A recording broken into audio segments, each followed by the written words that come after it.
We just got some massive fight announcements from Dana White, and I'm going to go through all of them in today's video. We've got Ilia Topuria versus Charles Oliveira, which is now the main event of UFC 317 for the undisputed lightweight world championship, which means that Islam Makhachev has vacated his lightweight championship to move up and face Jack Della Maddalena in the main event of, I guess, the UFC card that's going to be in Australia, Perth, later this year. I think it's in September or October. I'm not too sure when, but that should be the main event. Della Maddalena versus Makhachev, maybe with a co-main event of Volkanovski versus Evloev. That'd be a pretty good card with a feature fight of Adesanya Strickland. We'll get to it, though.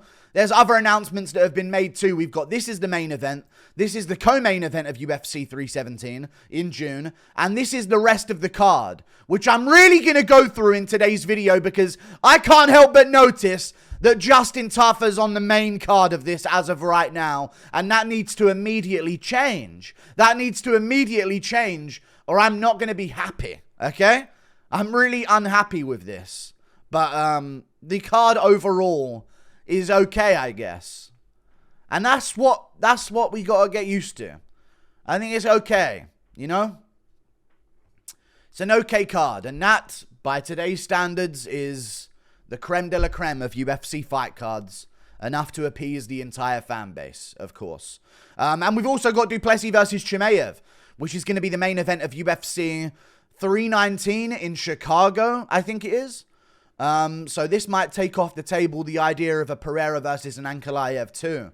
Maybe they would put it on the card as well, but judging from recent trends in the UFC's cards, they're just sort of saving big fights for individual cards. So I imagine that we can get a Pereira versus Ankalaev too.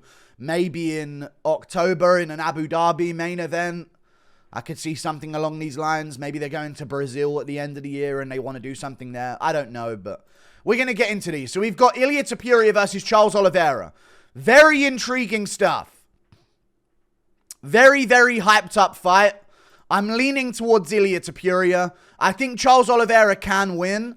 I think he can, he can get in there. He can clash with Ilia Topuria. He can threaten a takedown. It's different at lightweight. The finishing potential at lightweight is very different than the featherweight division, When at featherweight, you see a guy like Ilia Topuria who just can knock you out. And all of a sudden, they stand out as this, insane finishing potential type of guy. You've got Josh Emmett, who might get a KO once every 5 fights. And all of a sudden, he's one of the hardest hitters. So I do feel like finishing potential stands out a lot more at featherweight than it does at lightweight. So Ilia's going to be facing a much more dangerous fighter in front of him. Not in terms of skill. You got Volkanovski at featherweight. These are very skilled guys. Max Holloway. But in terms of danger, and Ilia is a guy who throws himself into danger in these fights. And Charles Oliveira is, if you get dangerous with him, he's it amplifies his level of skill. It does amplify his level of skill. However, this needs to be said. And Ilia Topuria said this not that long ago as well about this matchup. Oliveira has lost a lot, and he's been dropped a lot. And he always has a moment where he gets hurt quite often. And Ilia Topuria seems to hurt people quite often and drop them quite often and make them lose a lot, considering his undefeated record right now.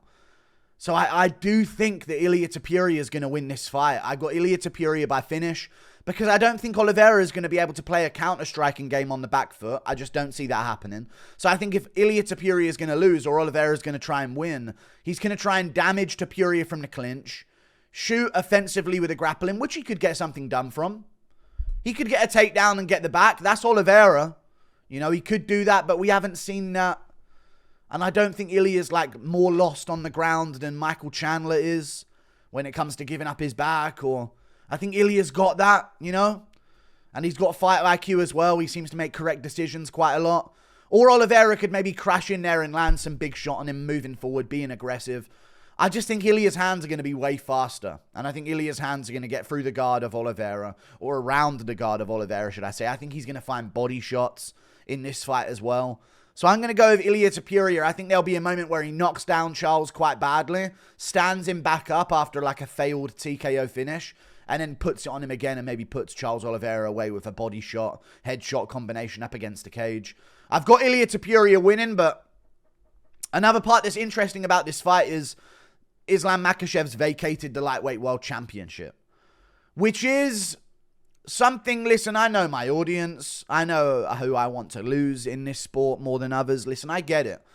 But it's like, I mean, this comment here at the bottom says it. Islam has to vacate while defending his belt 4 times. Jones had the belt 2 years with 1 title defense. And they're not stripping John Jones of the belt.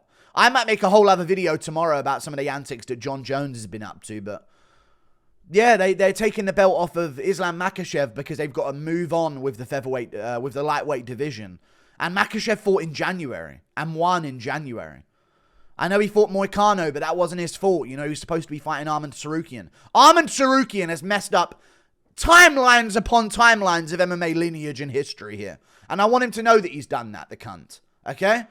But it is true. If it's this easy to just strip a belt off one of your current active top dogs in Islam Makhachev so you can move on with the lightweight division and give us good cards, you're still letting Jones hold up heavyweight.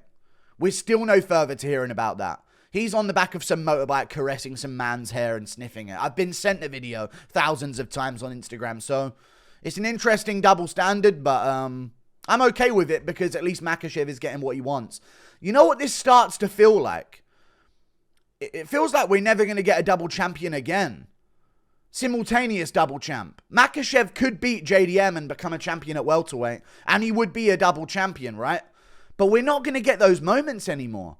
Ilia's moving up and fighting for a lightweight world championship. He was a featherweight world champion. We could have had a super fight with 2 belts on the line.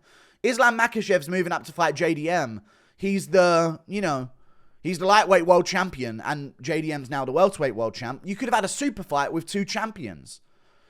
But it feels like they're very quickly getting rid of these guys, even though they were very quick to make a Josh Emmett, Yair Rodriguez interim title fight at featherweight for no fucking reason at all.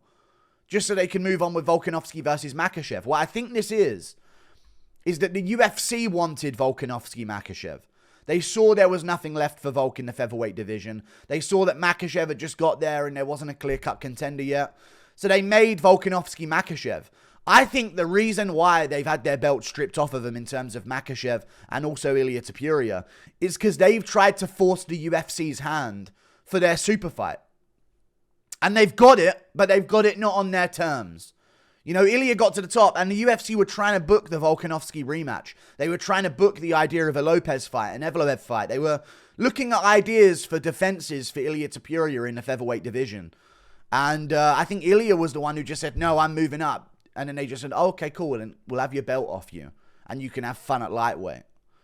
You're not holding up some division because you decided when you're going to move up and get this super fight. I think they feel the same thing about Makhachev. Even though they were all on board with the result of this, meaning this, I think they're done. You know, they make the call. And if the fighter tries to do it for them, they're going to at least lose something. You're not getting double them. You know, you're not getting the extra money of 2 belts being on the line. You're going to have to fight for the vacant belt or the... you're going to fight as a challenger if you then move down to the division that you just left. Like, there's a cost for them now. And I think it's because they're trying to force the hand of the UFC a bit more. So this is some happy medium. But Makhachev, Della Maddalena. I'm going to go with Della Maddalena here in this matchup. I think JDM wins. I really think he did a lot better against Bilal than people gave him credit for. A lot of people are saying 2-2. You know, I could have had it 3-2 Bilal. I saw so many bad scorecards of that fight, when in reality, JDM barely got hit clean by big shots that really affected him. Rolled with a ton of them and just sort of picked apart Bilal Muhammad for at least 4 of the 5 rounds that he had, eventually going on to beat him up in the 5th round as well. I'm going to go with JDM over Makhachev. I know Makhachev's got good grappling.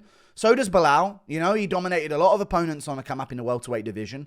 I know Makhachev's got decent striking, but I just feel like Makhachev ain't going to land a punch on JDM that gets his reaction. It's so hard to catch JDM with something he never saw coming, with something that's going to shock him enough to wobble him or drop him or make him second guess himself. He's at complete control of not getting hit by those shots. You know, against a Kevin Holland, even though these guys are, you know, not as good, I get it, but he's a long-rangey striker that can catch you out of nowhere. Randy Brown. He's a guy who can catch you with shots that you didn't think he was going to hit you with. And JDM just stays covered up. I'm good. I'll stuff the takedowns if they come my way, and then I'll get going on the feet. And when I get going, it will be a low-risk situation for me. So I don't see Makhachev having the dynamicness on the feet to catch JDM with something he hasn't seen coming. So I think JDM would win this fight on the feet. And on the ground, I don't know, man. The Belal Muhammad fight is a perfect training camp for JDM. Now he's going to Perth. And he's going to be in home soil, so, you know, it's comfortable for him. He doesn't have to make that crazy flight. Makhachev's going to be in enemy territory. He's done it before against Volkanovski. But again, I like Volk. Volk is great. Volk's one of my favorite fighters, but he's not JDM. He's a former featherweight. And I know that there's lighter man skill, and, you know, these guys that are smaller, they're just way technically better. And I understand that, and maybe I understand how someone who's just got that technical ability is able to outdo Makhachev in certain positions, like Volk winning scrambles and stopping takedowns and keeping the fight standing when he wanted it. I know Makhachev had his back in round 4 and even at the end of round 1, but Volk was safe in the grappling against Makhachev to where it took a lot for Makhachev to eke out rounds against him with it. Poirier stuffed so many. This ain't Poirier. This is like 5'10", 5'11", JDM. 190 pounds on fight night, most likely, or just under. This is a welterweight. You know, there's a 15-pound jump between lightweight and welterweight. So, I'm going to go JDM. I liked his takedown defense against Belal Muhammad. I could see a problem where maybe in some of the ways that he does stuff takedowns and get back up, there could be a dash choke open for Islam Makhachev. That has been one of his moves that he's been getting recently. So, I could see that reality a little bit, but I don't know, man. I think Makhachev is just not going to have this physicality advantage over JDM. He will have a technical skills advantage, but it's going to be hard to dominate with that. I don't see him pinning down JDM for a whole round. I don't see him submitting JDM early in the fight by just being that way better level of grappler than him. I really don't see that. And I think at welterweight with all that extra muscle, I don't think he can have the same output. And I just don't think he's all that dangerous with his punches. He's good, but I think this is going to be a good JDM win, late rounds TKO. As soon as JDM was booked against Belal, I was like, oh my God, he's going to beat Belal. And then he's going to beat Makhachev. And having that Belal training camp and then having Craig Jones fully behind you right now, sort of supporting you for these fights, dude, I think that's going to be he's going to have a crazy level up in terms of his grappling again. You know, he just had a perfect training camp for Makhachev. And I think he'll TKO him. I think he'll finish Makhachev in rounds 4 or 5. And I'm not one to just always pick against Makhachev. I've done so before, but I've picked him to win a lot of his fights. But I think I picked against him against Oliveira. My bad. But yeah, I think JDM is going to finish him. How crazy is that? JDM is now the welterweight world champion. And I think he'll finish Makhachev. And I guess Makhachev will head back down to lightweight to take on the winner of Topuria versus Oliveira too. So we might not get the greatness at the time that we should have got it, but the fights are still going to happen, I would imagine. So, but if Makhachev wins at 170, I will say this, Makhachev could win.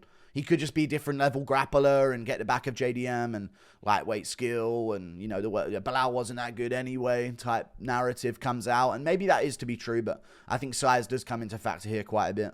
But if Makhachev wins this, I reckon he retires.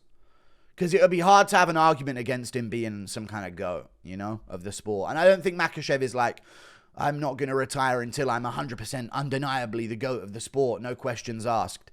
I think he's okay to be one of the GOATs of the sport. And if he wins at welterweight right now, he arguably is. He arguably is the top dog. I'd say Natty GOAT because Jones has been tested positive before, but so is Makhachev, so I don't know. But I think he would be one of the GOATs for sure. And I could see him retiring if he wins this, especially if it's a tough fight where he takes a lot of damage. So we'll see how it goes, but I got JDM. We got other things to talk about as well, though. Cara France, Pantoja 2. I mean, it's something. I'm not really too amped up for it, but it's a title fight in the flyweight division. Pantoja adds another name to his resume. He's already got Cara France on his resume, but if I'm not mistaken, I think it was on The Ultimate Fighter that he beat Cara France. I can't remember if he beat him in the UFC. He may have done, but I'm not entirely sure.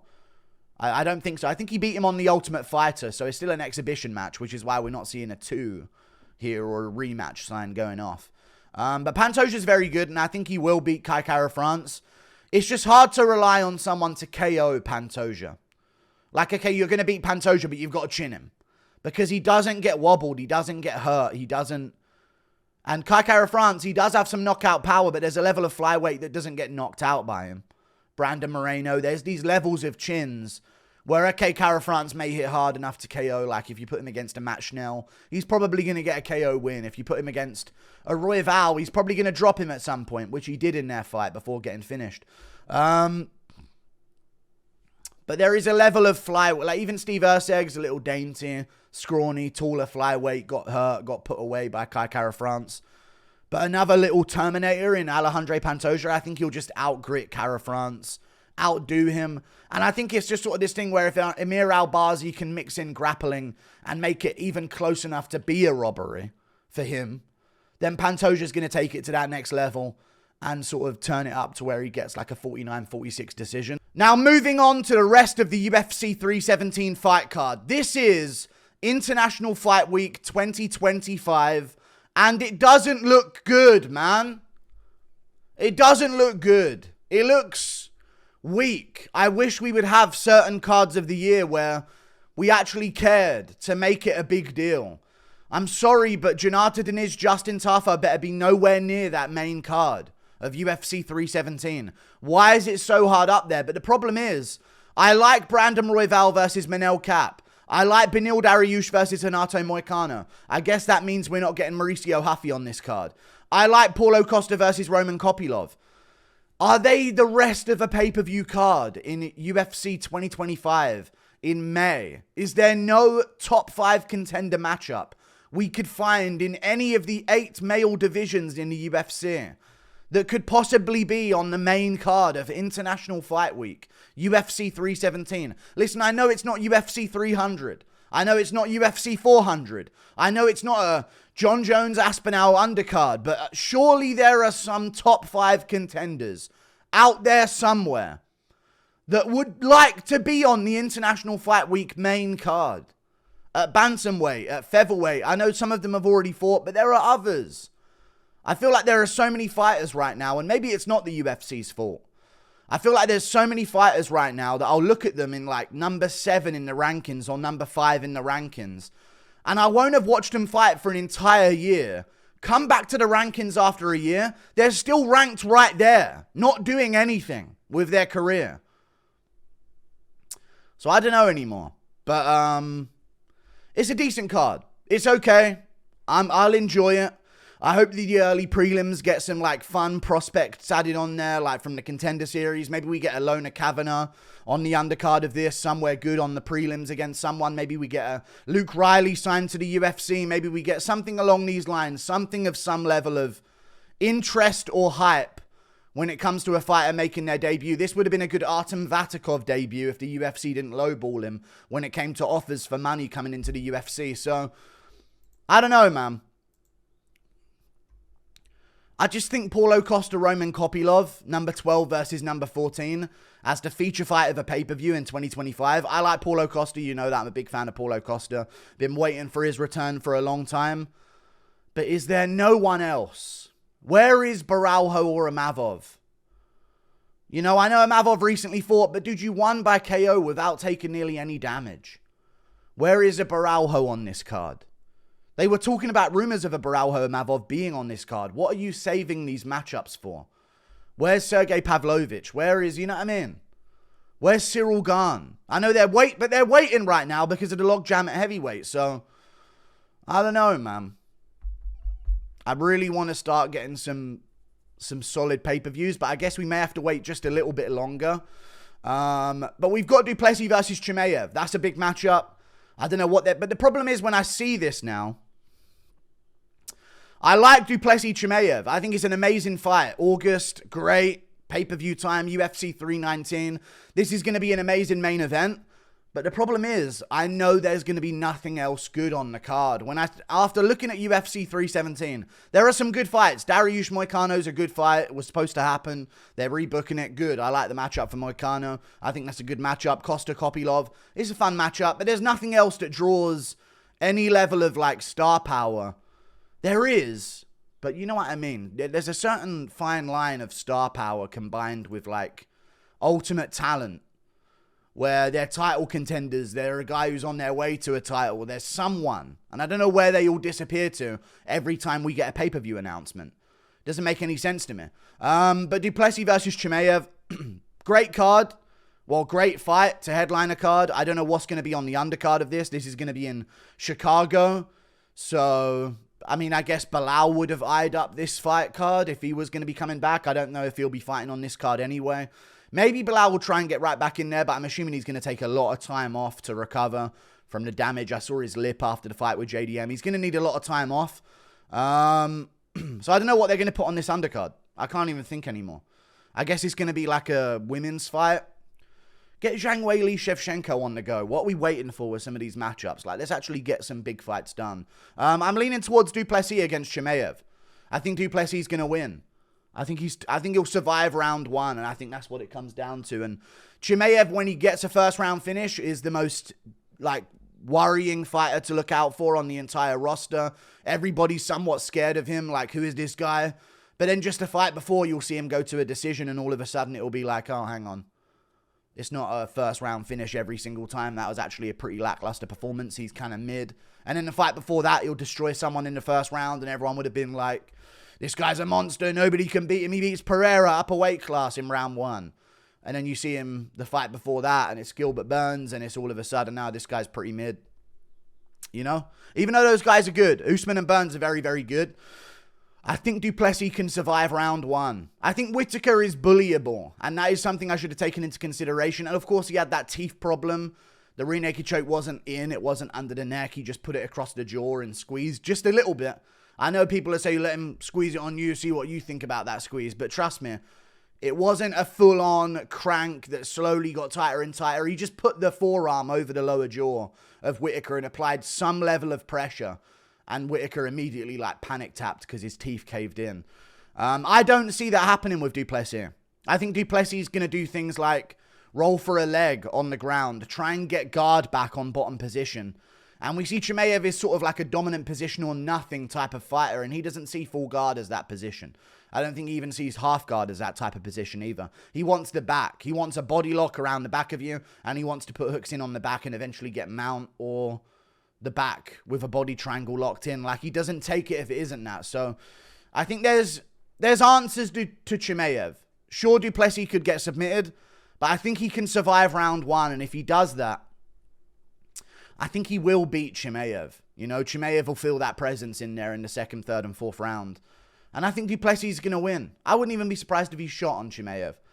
I know that might be a meme, like du Plessis the type of guy to shoot on Chimaev, but I'm serious. I think he could, like, shoot a takedown on Khamzat Chimaev in this fight just to get the grappling going in his favor, on his terms. But I don't know. I'm going to go du Plessis winning this one. I think his stand-up's a lot better as the fight goes on. When they're early, I wouldn't even be surprised if Chimaev doesn't shoot straight away. If he goes out there and tries to put hands on du Plessis and, like, sting him with good shots. Because early, I think Chimaev's going to be a little sharper and more aggressive. But as this fight goes on, if both of them just even get a little bit tired, du Plessis is going to take over. So I like the cards. I wish it was a little bit better. You know, I feel like there's so many top contenders right now that I'm just like, where have you been for a year? Where have you been for 2 years? Like, some of them, genuinely, that is the case with a lot of them. And, I don't know, man. They could have put one extra fight on here. I need one extra ranked fight. I don't know what it's going to be. But they needed something. They needed a Baralho versus someone. Something along those lines. The problem is, they've got certain matchups that they want to do. And therefore, whoever it is must wait until that matchup happens. Adesanya and Strickland. We shouldn't be waiting until the Australia card in Perth. But we have to, because that's Adesanya's next matchup. And it has to be Strickland. So he has to now wait until... I would love to have seen a more active Strickland after this. But, you know. Even at featherweight. I guess they're going to Mexico for Diego Lopez versus Yair Rodriguez. What the fuck is Brian Ortega doing? You know, where's Aljamain Sterling versus Arnold Allen? What's going on? Fucking fight each other. I'm actually sick of it. Like and subscribe. Thank you for watching. Toodle pip. I'll see you later. Goodbye. Big fights announced, though, and I'm amped for them. Even though we're not getting Topuria Makhachev, it's fine. Everything's going to be fine, guys.